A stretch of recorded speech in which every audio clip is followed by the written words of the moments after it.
Israel has a right to defend itself is a genocidal slogan.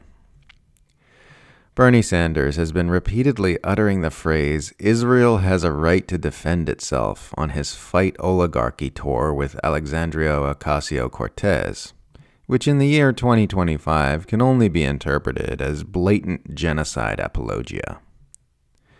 At one point in the tour, Sanders stood passively watching as police dragged off rally attendees who draped a Free Palestine flag over the U.S. flag during his speech. He just awkwardly continued monologuing as their flag was confiscated, and they were forcibly removed, even as the crowd booed and eventually began chanting Free Palestine.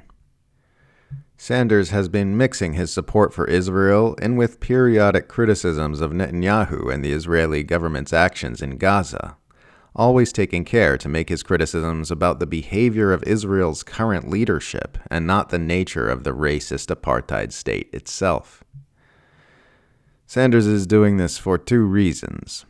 Firstly, he is working to galvanize a big tent inclusive coalition of Democrats in opposition to Trump, and he wants that big tent to include people who think genocide is bad and people who think genocide is fine.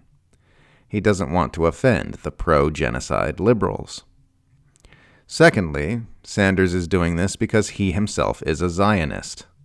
Like other liberal Zionists, Bernie Sanders upholds a vision of an Israel that has never ever existed, one which remains an ethno-state dominated by Jews, but which conducts itself in a kind and just manner, without constantly murdering and abusing Palestinians. This iteration of the State of Israel is a fiction, an imaginary fantasy land like Narnia. Everything about Israel is stacked against the possibility of such a status quo ever emerging, and Israel has always done everything it can to prevent the creation of a Palestinian state. By pretending it is possible to have the Zionist entity and also have peace and justice, liberal Zionists help manufacture public consent for continuing to feed weapons to the genocidal apartheid state of Israel. When liberal Zionists want to support Israel's actions, they talk about Israel as a nation. For example, Israel has a right to defend itself. When liberal Zionists want to criticize Israel's actions, they make it all about Netanyahu. For example, Netanyahu's war machine. The framing is that when Israel deserves our sympathy, it's a collective. But when Israel is naughty, the responsibility lies solely at the feet of one bad apple. This ensures that the weapons can keep flowing to Israel, because Israel as a whole is virtuous and worthy of support, while the liberal Zionist still gets to wear their progressive humanitarian clothing, because they are wagging their fingers at Netanyahu. And it's just a complete and utter lie.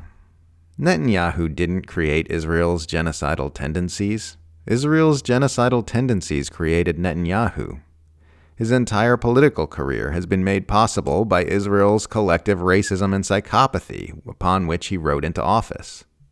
This is nothing other than the classic Obama-style tactic of using attractive, progressive-ish language to advance the most destructive agendas of the U.S. empire.